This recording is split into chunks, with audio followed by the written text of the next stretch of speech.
In today's Shenanigans, I want to show you some of the measuring tools that I use to do my job. Every single day I reach for at least one of these, usually more than one. So come over to the bench, I've got them laid out, and we'll go through them.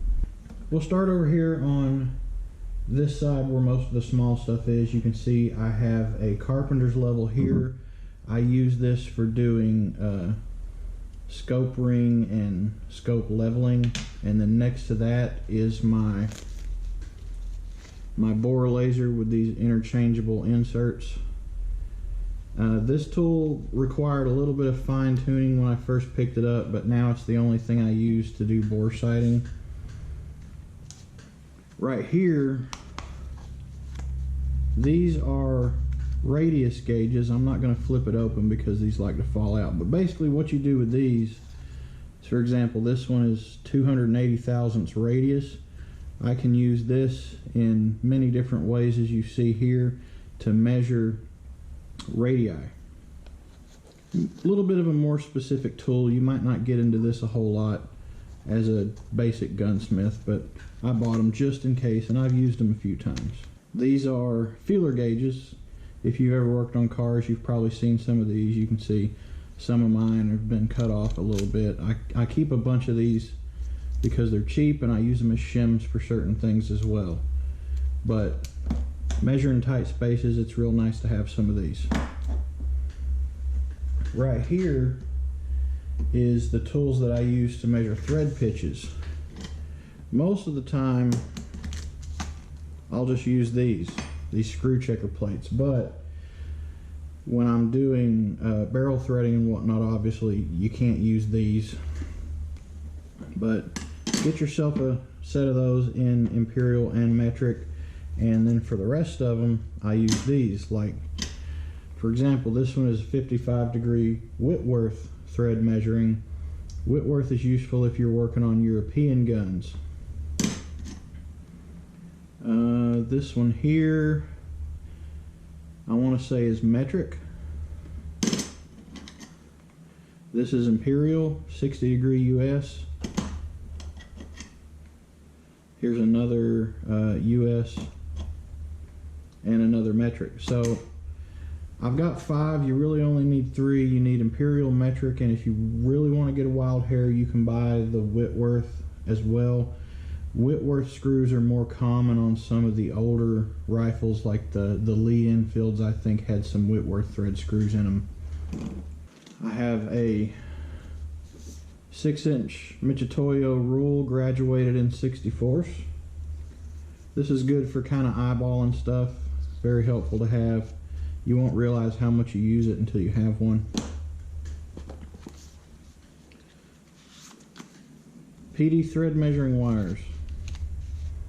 Basically, it comes in a lot of different size wires here, and there's 3 wires, and you use these when you're cutting single point threads on a lathe to figure out exactly when you're down to your final minor diameter. It's got conversion charts and whatnot. I'm not going to go into that too much. If you're curious about this, look up single point threading and read up. This right here, this tool gets a little bit of some people use it, some people don't. I don't use it a lot. You can tell I'm struggling to get it open. But basically what this is,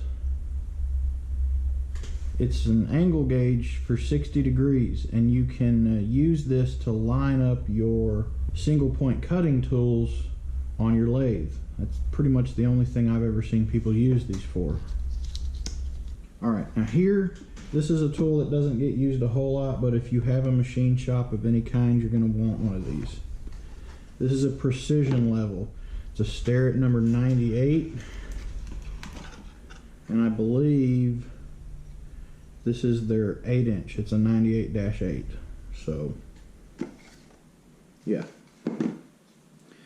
Basically, this level is fine-tuned and calibrated so that you can set it on a level surface And where the bubble is in relation to those marks will tell you how many thousandths you are off over a certain number of inches. Okay, very helpful to have this when you're setting up a machine tool. I use that to set up my mill and my lathe. So my machinist calculator, I'm sure you've seen me playing with this in other videos. Buy one of these guys. It's well worth the money. This will do all like sine, cosine, tangent, hypotenuse, angles, everything. It will calculate those automatically. So, you know, if I want to find the measurements of a right triangle, obviously we know one of those angles is 90 degrees. But let's say I have a 37-degree angle. Opposite of your angle, you've got a line that is 1.25 inches. We'll hit opposite. I can hit hypotenuse, and it's giving me the hypotenuse. Okay, it's going to make your life a lot easier having something like this, especially if you're doing a lot of triangle calculations. Under that, we have the machinery's handbook. Yes, I know some people might not see a book as a tool, but pretty much all the information that I get about formulas and pitch diameters and everything comes out of that book right there. So get one of those books if you can. I think it's an absolute necessity for a machine shop, and you don't have to get the full size one. I got that one because it's got spring measurements and stuff like that for making your own springs. This is my end-call. This is basically what I use to secure an indicator of some sort to the spindle on my mill. And I use these indicators here.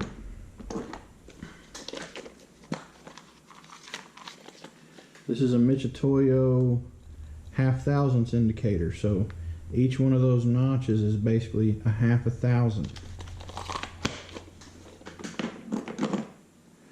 This is a Brown & Sharp Best Test tenths indicator. So we divide thousandths into half with that one, and we divide them into tenths with this one. This is a lot more accurate if you're really needing measurements that precise. It can be a little bit frustrating because this is going to show you every single little mistake. To give you perspective on how big a tenth is, a standard piece of paper, or printer paper, is 4 thousandths thick. So this can measure as small as a 40th of a piece of paper.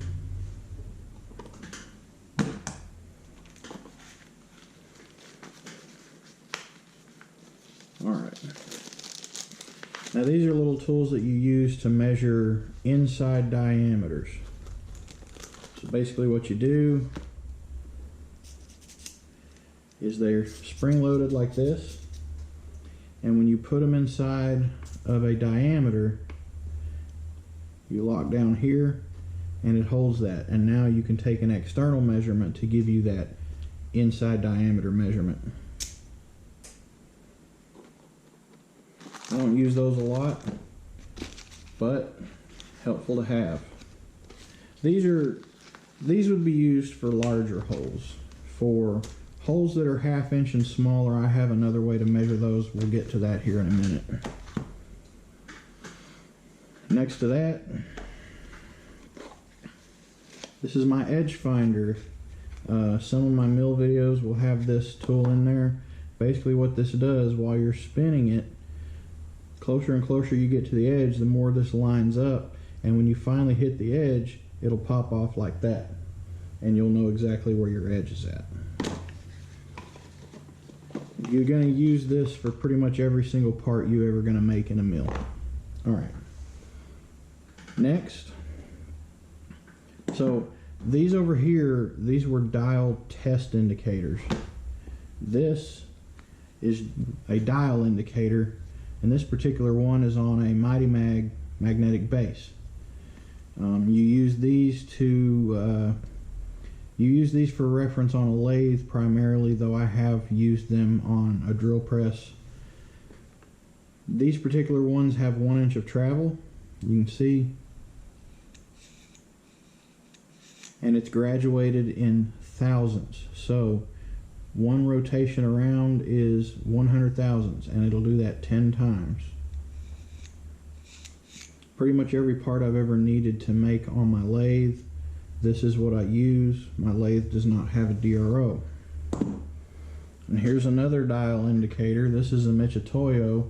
Same thing, but this one's graduated in reverse. So instead of going 10, 20, 30, 40, etc., this goes 90, 80, 70, 60. But it's still graduated in thousandths, and it will do 1 inch, 0 to 1. This one's actually sitting on a Noga magnetic base, and it is articulating. I'll show you that real quick. So I can loose this screw here, and I can kind of move this around wherever I want, so we can have all sorts of weird angles. And you flip this on a metal surface, and it engages a magnet. If you're using one of these guys, I would recommend always store it with your gauge pointing up, because the last thing you want to do is jam this by accident and ruin your gauge. This is a depth mic set. So basically, on a flush surface, it's 0. And you'll screw this down until you hit the bottom of your hole that you're wanting to measure. And this is graduated in thousandths. This does not have a vernier scale on it. It does come with different rods, so if you want to change your rod, all you got to do, take that off. You can put a different length in. And now, instead of measuring 0 to 1, we're measuring 1 to 2. And I can do that all the way up to 6 inches. These are my Starrett 0 to 1 and 1 to 2s. These are what I use for probably the most precise measurements that I take. Like the dial test indicators, these will measure down to the 10th of a thousandth. And they're incredibly precise about it. If I have a question about whether another tool is accurate, I double check it with this. So I may do another video on these.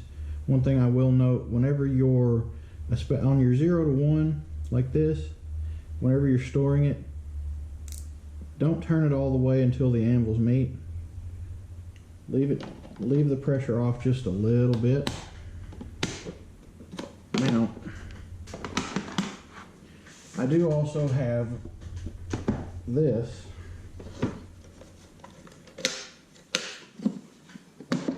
which is a set of shars from 0 to 6. So 0 to 1, 1 to 2, 3, 4, 5, and 6.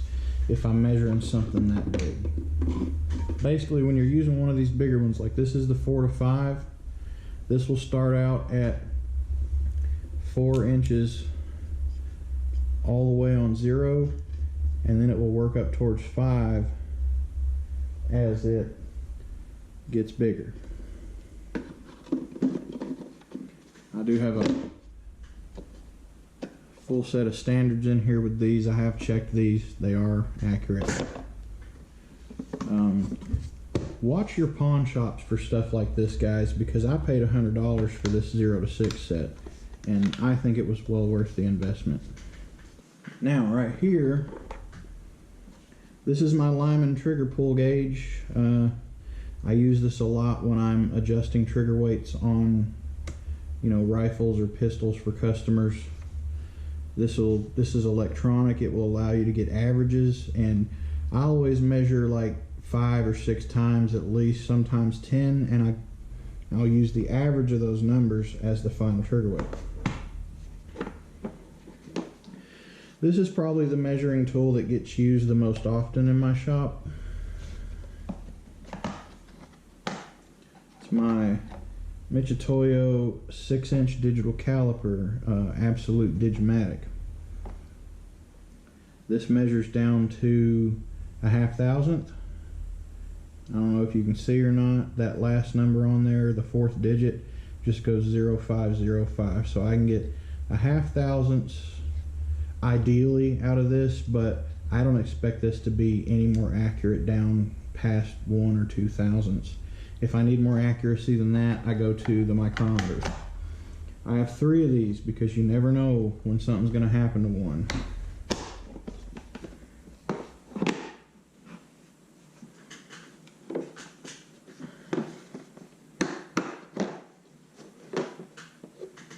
This is my combination square set. You see, you've got, this is what you can use to set your own angles. And this is what you'll use, let's say, if you have a 90-degree angle that you want to measure. I believe this helps. I don't know a whole lot about these. I'm still kind of learning my way around my square. But if I'm not mistaken, you use this to do some calculations with cylinders. I'm sure some of you will know more about those than I do. Feel free to input down in the comments.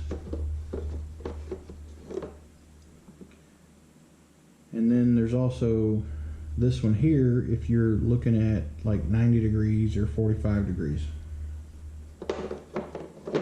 I use this most commonly, the big fancy protractor here.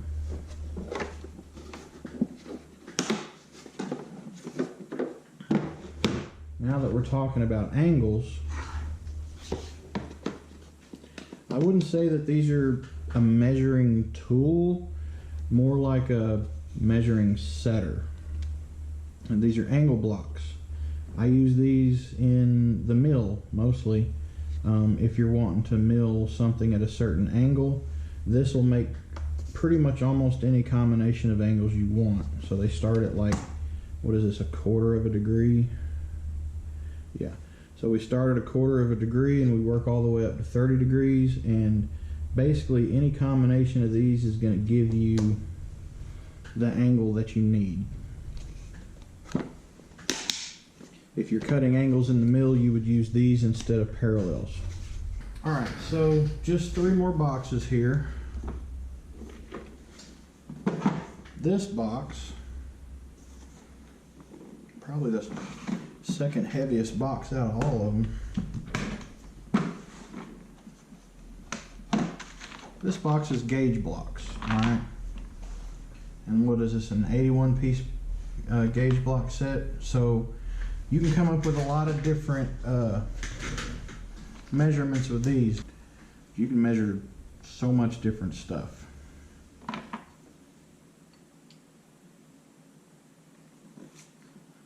I mean, look at how well these things ring together. These are not light blocks. Anyway, nerdiness over the gauge blocks is done. So, these are gauge pins. Or pin gauges. Some people call them different things. I call them gauge pins. These are minus sets. Now there are differences between the minus and the plus sets, how the tolerances are, etc., etc. This is basically accurate to +0 and -2/10. The plus sets are going to be basically accuracy the exact opposite. And I have these all the way from 61 thousandths to 250 thousandths in this case.